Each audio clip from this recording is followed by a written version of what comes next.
اللہ تعالیٰ قرآن مجید میں ارشاد فرماتا ہے ان اللہ یحب التوابین و یحب المتطہرین۔ اس آیت مبارکہ میں اللہ تبارک تعالیٰ نے دو چیزوں کا ذکر فرمایا جو اس کو بہت ہی زیادہ محبوب ہیں۔ اللہ تعالیٰ نے ان میں دو باتیں کون سی فرمائی؟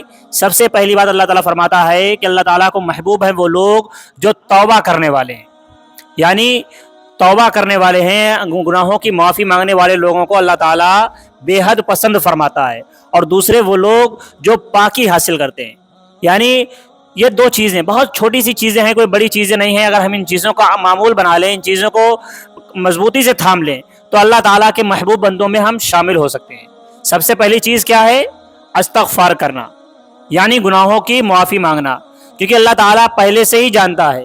جب اللہ تعالیٰ نے انسان کو بنایا تھا، بنانے کی تیاری چل رہی تھی، جب حضرت آدم علیہ السلام کا خمیر بھی تیار نہ ہوا تھا، اس سے پہلے ہی اللہ تعالیٰ جانتا تھا جس انسان کو ہم بنانے جا رہے ہیں وہ انسان دنیا میں جانے کے بعد میں گناہوں میں مبتلا ضرور ہوگا، غلطیاں ضرور کرے گا۔ اس کے باوجود اللہ تعالیٰ نے کہا کہ جب یہ ہم سے معافی مانگے گا تو میں اسے معاف ضرور کر دوں گا۔ تو اللہ تعالیٰ کو معافی مانگنے والے بندے بہت زیادہ محبوب ہیں۔ اور دوسرے جو پاکی حاصل کرتے ہیں، اب ظاہر سی بات ہے ہم لوگ سوچتے ہوں گے کہ ہم میں سے اکثر لوگ پاکی تو حاصل کرتے ہیں، ہم لوگ اکثر لوگ پاک ہیں، لیکن بہت سی ایسی غلطیاں ہو جاتی ہیں، بہت ساری ایسی چیزیں ہیں جن سے ہم واقف نہیں ہوتے ہیں۔ جانکاری نہ ہونے کی وجہ سے ہم پاکی حاصل کرنے کے باوجود پاک نہیں ہوتے ہیں۔ کبھی ایسا ہوتا ہے کہ ہم پاک ہیں، ہمارے کپڑے ناپاک ہیں، ہمیں پتہ ہی نہیں، ہم وہی کپڑے پہنے ہوئے نماز بھی پڑھ رہے ہیں، مسجدوں میں بھی آ رہے ہیں۔ اگر ہم ناپاکی کی حالت میں مسجد میں ہیں تو پہلی بات تو ہمارے اوپر گناہ پڑ رہا ہے، دوسری چیز ہماری نمازیں قبول نہیں ہوں گی، ہماری کوئی بھی عبادت قبول نہیں ہوگی، کیونکہ بھئی ظاہر سی بات ہے جب ہم مسجد میں بیٹھ کر ناپاکی کی حالت میں ہوں گے تو ہماری کوئی بھی عبادت قبول نہیں ہوگی۔ اب یہ غلطیاں کیسے ہو جاتی ہیں؟ مثال کے طور پہ آپ ناپاک ہیں، آپ ناپاک ہوئے، آپ کے کپڑے بھی ناپاک ہیں۔ اب آپ نے ان کپڑوں کو اگر صحیح طرح سے دھویا نہیں ہے، ان کپڑوں کو صحیح طرح سے اس سے نجاست اور ناپاکی کو دور نہیں کیا، اور آپ نے سمجھا کہ اس کو دھل لیا، آپ سمجھے وہ پاک ہو گئے اور اس کو پہنتے رہے، پھر وہ ناپاک ہے، تو پھر آپ بھی پاک نہیں ہوئے، کیونکہ آپ ناپاک کپڑے پہن کر مسجد میں آ گئے۔ تو اس میں اب ہمیں یہ چیز پہچانے کیسے کہ کون سے کپڑے ناپاک ہیں، کس طرح سے ہمیں پاکی حاصل کرنی ہے، اس کے بارے میں اس کی نالج ہونا، اس کی جانکاری ہونا ہمیں بہت ضروری ہے۔ سب سے پہلی چیز ہم آپ کو پہلے ہی ہم نے بتایا کہ ناپاکی غسل فرض صرف دو چیزوں سے ہوتا ہے۔ پہلے یا نائٹ فیل ہو جائے، آپ سو رہے ہیں، سوتے میں آپ کو احتلام ہو گیا تو آپ پر غسل واجب ہو گیا، فرض ہو گیا۔ اور دوسری چیز بیوی سے مباشرت کی، تب آپ پر غسل فرض ہو گیا۔ اس کے علاوہ آپ ناپاک نہیں ہوتے ہیں۔ آپ کے جسم پر گندگی تو لگ جاتی ہے، نجاست لگ جاتی ہے، لیکن ان چیزوں سے آپ ناپاک نہیں ہو رہے ہیں۔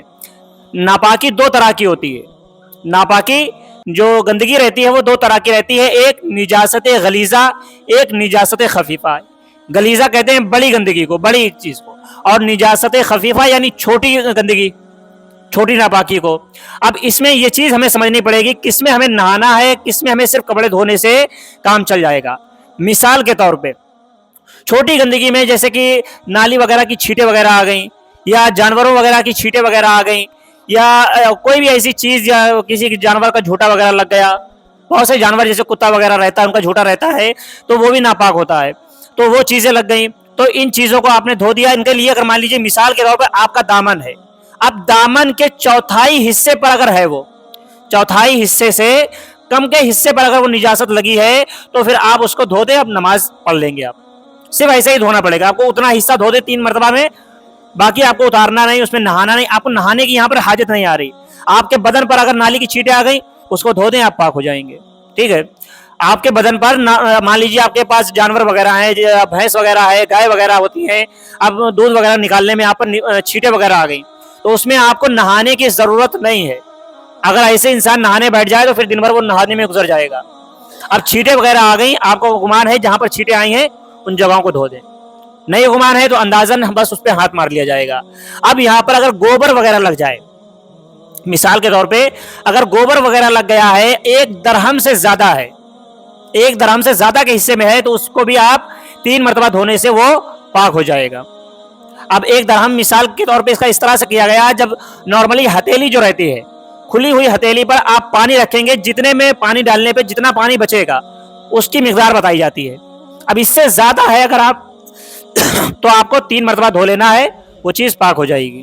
لیکن اب جیسے کہ ابھی آپ کو ہم نے بتایا کہ آپ کو اگر احتلام ہو گیا، احتلام ہونے کے بعد میں ہمیں کس طرح سے پاکی حاصل کرنی ہے، یہ سب سے امپورٹنٹ ہے، یہ چیز ہمیں معلوم ہونی چاہیے، کیونکہ ظاہر سی بات ہے اللہ تعالیٰ نے چاہے وہ مرد ہو یا عورت ہو، ہر کسی کو اس چیز میں گزرنا ہے، مردوں کو خاص طور پہ یہ چیز معلوم ہی ہونی چاہیے۔ اب اگر ہمیں احتلام ہو گیا، اب ہمارے کپڑوں پر بھی نجاست لگی ہوئی ہے، ہمارے بدن پر بھی لگی ہوئی ہے، سب سے پہلے یاد رکھیں کہ اگر آپ کی وہ نجاست، آپ ناپاک ہوئے، رات میں ناپاک ہوئے، آپ کے بدن پر، آپ کے کپڑوں پر لگی ہوئی تھی، اب وہ نجاست سوکھ چکی ہے، اس کے اوپر آپ نے کرتا وغیرہ پہن لیا یا دوسرا کوئی پہن لیا، جب تک آپ کا بدن سوکھا ہے، جو آپ نے دوبارہ بعد میں جو کپڑا پہنا ہے وہ ناپاک نہیں ہوا۔ لیکن اگر آپ کا بدن گیلا ہو گیا، اگر پسینہ آ گیا تو وہ کپڑا بھی ناپاک ہو جائے گا جو آپ نے بعد میں پہنا تھا۔ یاد رکھنا کہ اگر پسینہ، کیونکہ ناپاک انسان کا پسینہ بھی ناپاک ہوتا ہے، اگر آپ کے پسینہ نہیں آیا ہے، آپ کے بدن سے پسینہ وغیرہ نہیں آیا یا آپ کا بدن گیلا نہیں ہوا ہے، تب تک وہ کپڑا جو بعد میں آپ نے پہنا ہے، ناپاک ہونے کے بعد میں آپ کی نجاست سوکھ چکی ہے، تب آپ نے اگر پہنا ہے تو وہ کپڑا آپ کا پاک رہے گا، اس کو آپ استعمال کر سکتے ہیں۔ لیکن اگر آپ کے بدن پر پانی زیادہ پڑ گیا، جو وہ پانی کپڑے میں بھی لگ گیا یا آپ کے پسینہ نکلا تو پھر اس میں شک کی کوئی گنجائش باقی نہیں رہی، کیونکہ وہ کپڑا بھی ساتھ میں پھر ناپاک ہو گیا۔ پھر آپ نے جس طرح سے باقی کپڑوں کو 3 مرتبہ پانی نچوڑ کے دھونا ہے، اسی طرح سے آپ کو ان کپڑوں کو بھی دھونا پڑے گا۔ آپ نے کرنا کس طرح سے ہے، مثال کے طور پہ آپ کا کوئی کپڑا ہے، اس پہ نجاست لگی، سب سے پہلے آپ نے جو گندگی لگی ہوئی ہے، جو نجاست لگی ہے، اس کو آپ نے صحیح طرح سے دھونا ہے، اس کا نام و نشان وہاں سے مٹانا ہے، یعنی صحیح سے اس کو صاف کر لیا۔ اگر وہ نشان آپ کو نظر نہیں آ رہا ہے پھر کوئی بات نہیں، پھر آپ کو وہ کپڑا 3 مرتبہ دھونا پڑے گا۔ اس بات کو آپ لوگ خاص طور پہ دھیان رکھیں کہ اس نجاست کو آپ نے 3 مرتبہ دھونا ہے اور اپنی بھرپور طاقت سے اس کپڑے کو نچوڑنا بھی ہے۔ اگر کوئی شخص یہ سوچے کہ ہم نے اس کو دھو دیا اور نچوڑیں گے نہیں اگر، تو پھر وہ کپڑا پاک نہیں ہوگا۔ آپ نے پانی بہا دیا، آپ سوچ رہے کہ اس سے پاک ہو گیا، تو ایسے وہ کپڑا پاک نہیں ہوگا جب تک کہ اس کو صحیح سے نچوڑا نہ جائے۔ اب بہت سے لوگ یہ ہوتے ہیں کہ جلد بازی میں آپ نے کپڑے پہ پانی ڈالا، کھنگالا، اس کو سوکھنے ڈال دیا، آپ نے سوچا کہ وہ پاک ہو گیا، تو ایسی صورت میں وہ کپڑا پاک نہیں ہوگا، کیونکہ اس پر سے آپ نے 3 مرتبہ پانی بہایا نہیں، اس کو صحیح سے 3 مرتبہ آپ نے نہیں دھویا، جب تک وہ کپڑا پاک نہیں ہوگا۔ لیکن اب بہت سا اب ماڈرن دور ہے، ظاہر سی بات ہے اکثر لوگوں کے گھروں میں واشنگ مشین وغیرہ رہتی ہیں۔ اب سوال یہ پیدا ہوتا ہے کہ واشنگ مشین میں ہم ناپاک کپڑوں کو کس طرح سے پاک کریں گے؟ ظاہر سی بات ہے عام طور پہ یہی رہتا ہے کہ واشنگ مشین میں ڈٹرجنٹ وغیرہ پڑ گیا، اس کے بعد کپڑے پڑتے رہتے ہیں، اس میں 3 مرتبہ اگر نہیں نکالا گیا پانی تو پھر آپ اس میں بھی کپڑے ایسے پاک نہیں ہوں گے۔ سب سے پہلی چیز ہمیں یہ معلوم ہونا چاہیے کہ پاک اور ناپاک کپڑوں کو الگ الگ دھونا پڑے گا۔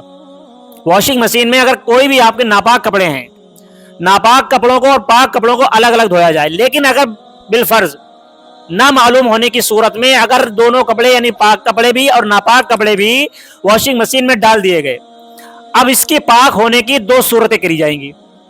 پہلی صورت یہ ہوگی کہ اس میں پانی جب دھلنے کے بعد میں کپڑے دھل گئے، اس کے بعد میں واشنگ مشین میں ہی 3 مرتبہ آپ کو پانی اس کا نکالنا پڑے گا۔ واشنگ مشین میں ان کپڑوں کو 3 مرتبہ اس میں پانی بھریں گے، 3 مرتبہ آپ اس پانی کو نکالیں گے۔ ظاہر سی بات ہے اس میں وہ سسٹم رہتا ہے، وہ خود بخود اس کو نچوڑ دے گی۔ لیکن اگر آپ اس طرح سے پانی نہیں نکالتے ہیں، یا پھر دوسری صورت یہ ہو سکتی ہے کہ اس میں پانی جاری پانی چھوڑ دیا جائے، یعنی ایک طرف سے پانی آتا رہے اور دوسری طرف سے پانی نکلتا رہے، اس طرح سے جب تک آپ کو یہ غالب گمان ہو جائے کہ آپ کو یہ پکا یقین ہو جائے کہ ہاں اب ان کپڑوں سے جو گندگی ہوگی، جو نجاست ہوگی وہ نکل گئی ہوگی، تب تک ان کپڑوں کو آپ نے اس میں دھلنا ہے، اس طرح سے وہ کپڑے پاک ہو جائیں گے۔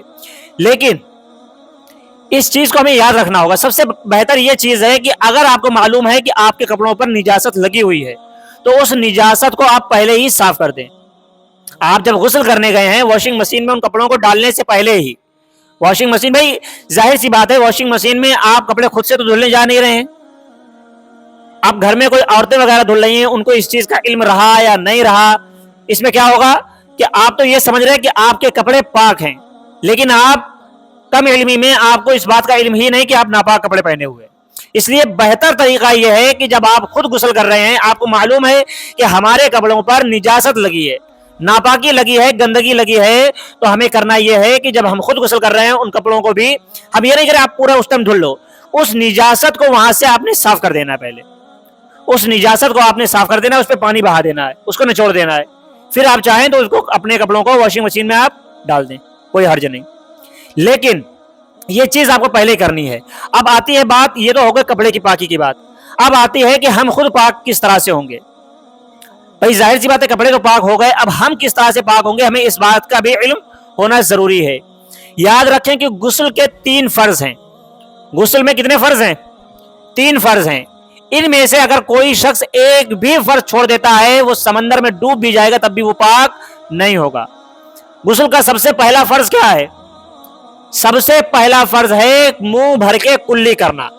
یاد رکھیں یہ نہیں کہ ہاں جلدی میں تھوڑا سا پانی ڈالا کلی کر دی، جب تک منہ آپ کا پورا بھرا نہیں ہوگا وہ کلی آپ کی مانی نہیں جائے گی۔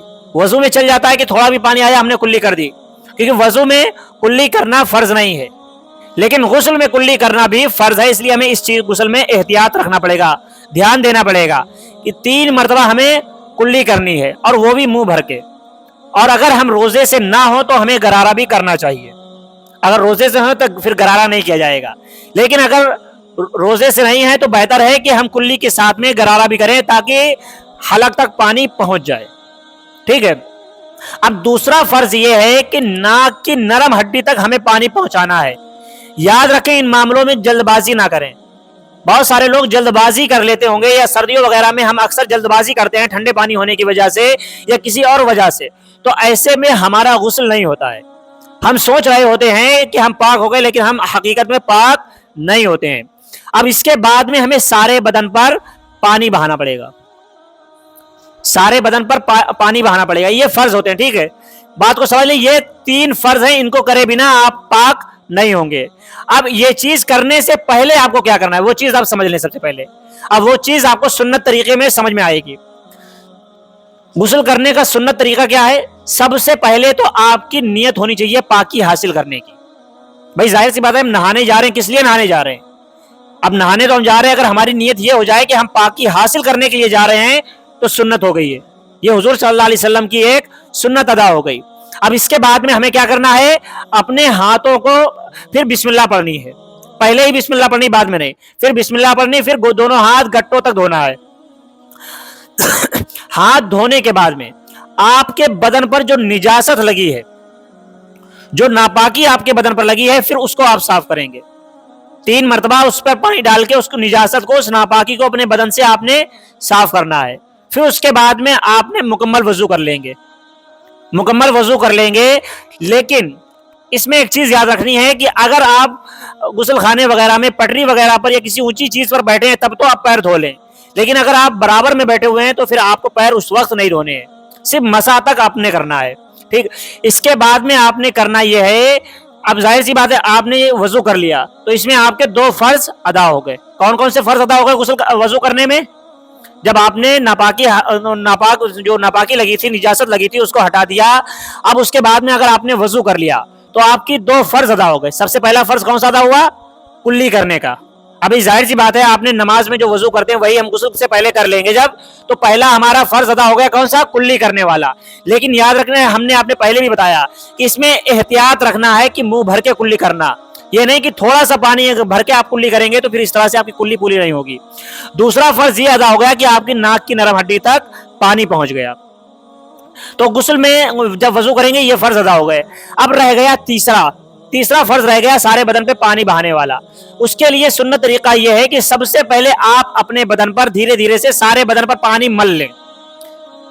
گرمیوں میں تو کوئی دقت نہیں ہوتی، عام طور پہ ہمارے سارے بدن پہ پانی پہنچ جاتا ہے، اتنی دقت کی بات نہیں، لیکن سردیوں میں اکثر یہ ہوتا ہے کہ جلد بازی میں انسان نہاتا ہے، یا کئی وجوہات ایسی رہتی ہیں جن کی وجہ سے جسم پر صحیح سے پانی پہنچ نہیں پاتا ہے۔ تو اگر ہم اس سنت پر عمل کریں گے کہ بدن پر آرام سے پانی ملیں گے، پانی کو جب آپ سارے بدن پر مل لیں گے، ان جگہوں پر پانی پہنچا دیں گے جہاں پر پہنچنے میں مشکل ہوتی ہے یا یہ شبہ رہتا ہے کہ وہاں پر پانی نہیں پہنچا ہوگا، جیسے کہ جوڑ وغیرہ، ہاتھوں کے جوڑ ہیں، بغلیں وغیرہ ہیں، پیروں کے جوڑ ہیں، اور کان وغیرہ ہیں یا ناک وغیرہ، ان جگہوں پہ پانی پہنچنے کا اندیشہ یہ رہتا ہے کہ پانی پہنچا یا نہیں پہنچا، تو ان جگہوں پر ہمیں پہلے ہی پانی پہنچانا پڑے گا، کیونکہ ظاہر سی بات ہے جو ابھی ہم نے آپ کو بتایا کہ اگر پانی بہانے میں 1 بال کے برابر بھی، غور کرنا بات کو، کہ ایک بال کے برابر بھی اگر جگہ سوکھی رہ گئی تو پھر آپ کا غسل نہیں ہوگا، آپ پاک نہیں ہوں گے بلکہ آپ ناپاک ہی رہیں گے۔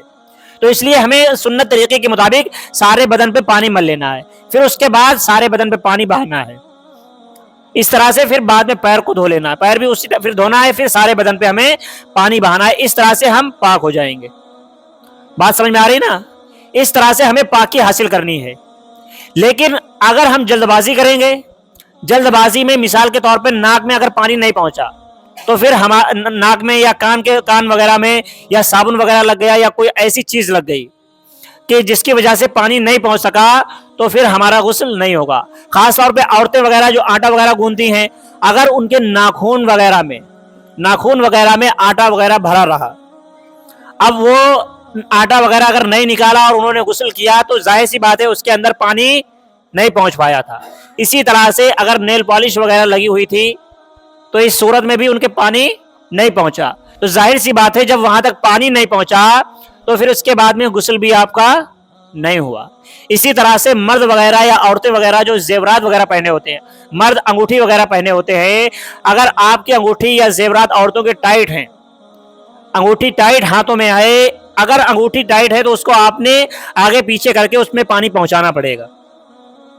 اسی طرح سے عورتوں کے زیور وغیرہ اگر ہیں تو اس میں بھی ان کو سوراخ وغیرہ میں انہیں پانی پہنچانا پڑے گا، کیونکہ ایک بال کے برابر بھی اگر جگہ خشک رہ گئی، سوکھی رہ گئی تو پھر آپ سمندر میں بھی ڈوب جائیں، چاہے ندی میں کود جائیں، آپ کا غسل نہیں ہوگا، پاک نہیں ہوں گے۔ ان چیزوں کا ہمیں خاص طور پہ دھیان رکھنا ہوگا، کیونکہ حضور صلی اللہ علیہ وسلم فرماتے ہیں کہ پاکی آدھا ایمان ہے، پاکی آدھا ایمان ہے۔ اگر ہم خود کو پاک رکھتے ہیں، پاک رکھنا کوئی بڑی بات نہیں ہے۔ ہم میں سے آج اکثر نوجوان دیکھنے کو ملتے ہیں، ہم کہتے ہیں کہ ہم ناپاک ہیں۔ بھائی ناپاک ہم کیوں ہیں؟ بھائی اللہ تعالیٰ نے پانی جیسی عظیم نعمت سے ہمیں نوازا ہے، پانی جیسی عظیم دولت ہمیں دے رکھی ہے۔